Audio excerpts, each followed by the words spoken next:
नमस्कार मंडळी, वैशालीज किचनमध्ये तुम्हा सर्वांचं मनपूर्वक स्वागत आहे। तर आज आपण आपल्या किचनमध्ये पाहणार आहोत नारळी भात। तर चला तर आपण त्यासाठी लागणारे साहित्य पाहूया। त्यासाठी लागणारे साहित्य आपण पाहणार आहोत। इथे ओल्या नारळाचा 1 ग्लास आपण दूध काढून घेतलेला आहे। इथे 1 वाटी गूळ आहे आणि इथे ओल्या खोबऱ्याचा 1 वाटी कीस घेतलेला आहे। इथे काजू घेतलेले आहेत आपण तुकडा। इथे तूप आहे, चवीनुसार मीठ। इथे आपण 1 चमचा वेलची पूड घेतलेली आहे। इथे आपण लवंग आणि दालचिनीचा तुकडा घेतलेला आहे आणि याच वाटीच्या मापाने आपण तांदूळ देखील आपण इथे घेतलेले आहेत। तर चला आता आपण आपल्या रेसिपीला सुरुवात करूया।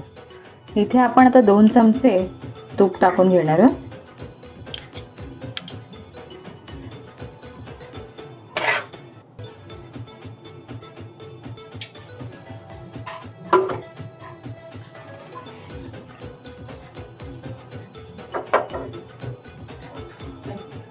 त्यानंतर आपण यात तूप तापल्यावर लवंग आणि दालचिनी टाकून घेणार।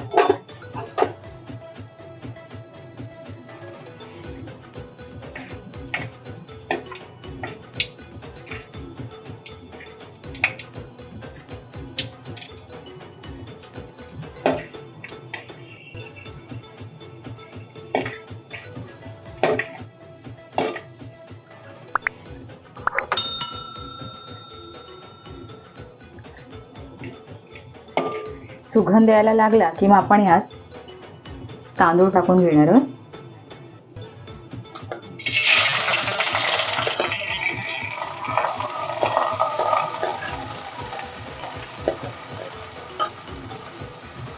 आणि तांदूळ व्यवस्थित तुपात परतून घेऊया। आता यात आपण हे जे दूध आहे खोबऱ्याचं ते ओतून घेऊया। 1 वाटी तांदूळ असेल तर 2 वाटी म्हणजे अधिकचं पाणी टाकायचं। त्यात थोडं मी पाणी पण ऍड करणार आहे।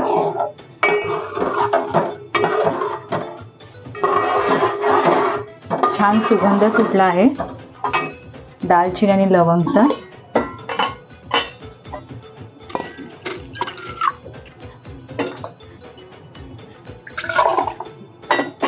यात मी थोडं पाणी ऍड करते। आता आपल्याला हा भात शिजवून घ्यायचा आहे, जसं आपण रोज भात शिजवतो त्याच पद्धतीने। इथे भात आपला शिजून झाला आहे। तर आता आपण पुढची रेसिपी पाहूयात। आता ह्यात आपण 1 चमचा तूप घालूया। इथे आपण काजूचे तुकडे घेतले होते ते टाकूया।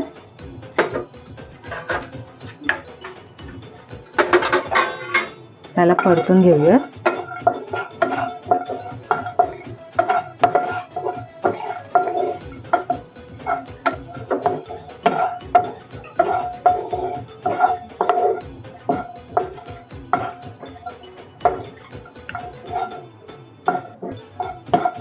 आता यात आपण हे जे गूळ घेतलं होतं आपण ते गूळ टाकणार आहोत।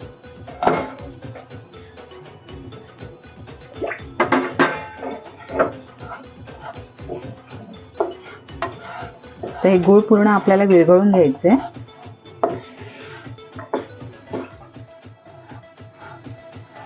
गूळ विरघळायला लागले आता इथे। तर यात आपण आपल्या ओल्या खोबऱ्याचा कीस टाकून घेणार आहोत। गॅस मंदच ठेवायचे। आपलं गूळ पूर्ण विरघळलेला आहे। यात आपण आता ओला खोबरा आपण टाकून घेऊया।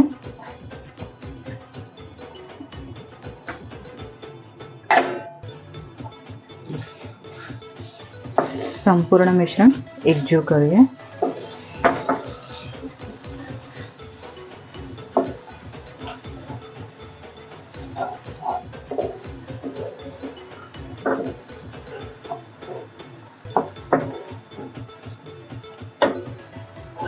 आणि यातच आपण थोडंसं मीठ टाकून घेणार आहोत.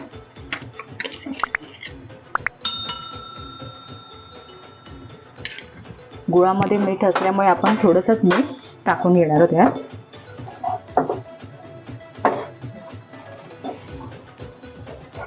आता यातच आपण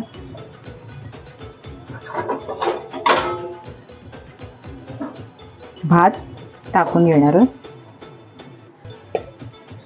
गॅस मंद आचेवरतीच ठेवायचा आहे.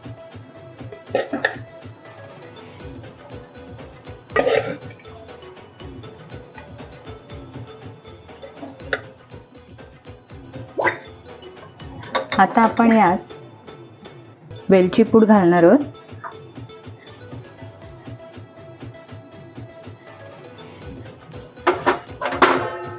आणि संपूर्ण एकजीव करून घेऊया.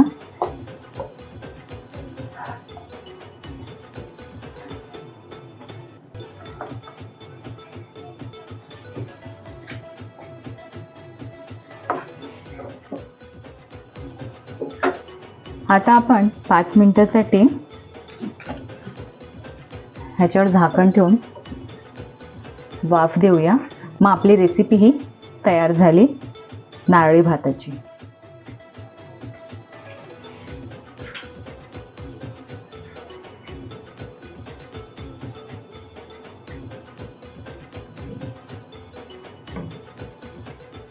आपली 5 मिनिटं झाली आहेत. तर आता आपण पाहूया. आपला नारळी भात तयार झालेला आहे. तर आता आपण याला एका बाउलमध्ये काढून घेऊया. पाहू शकता व्यवस्थित शिजलेला आहे भात.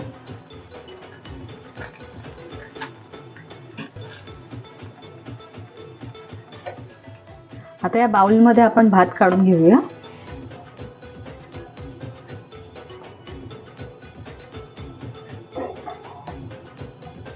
आपला भात देखील सुटसुटीत झालेला आहे.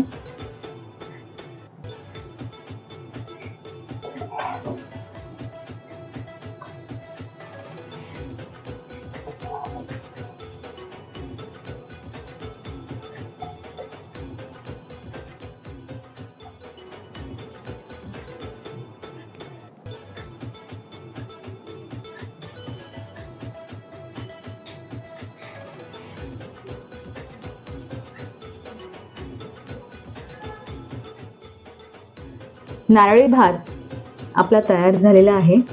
खूप सुरेख अशी रेसिपी आपली तयार झालेली आहे. ह्या रेसिपीचं महत्त्व म्हणजे नारळी पौर्णिमेच्या दिवशी कोळी बांधवांच्या घरात हा पदार्थ जो आहे तो हमखास केला जातो. तर तुम्ही देखील हा पदार्थ नारळी भात घरी नक्की एकदा करून पहा. खूप छान आणि सुरेख अशी ही रेसिपी आहे. नारळी भात ही रेसिपी तुम्हाला कशी वाटली ही कमेंट्स बॉक्समध्ये मला कळवा. तसेच तुम्ही माझ्या चॅनलवर नवीन असाल तर लाईक करा, शेअर करा आणि सबस्क्राईब करायला विसरू नका. आणि पूर्ण वेळ देऊन तुम्ही माझा व्हिडिओ पाहिल्याबद्दल तुमचे मनपूर्वक धन्यवाद.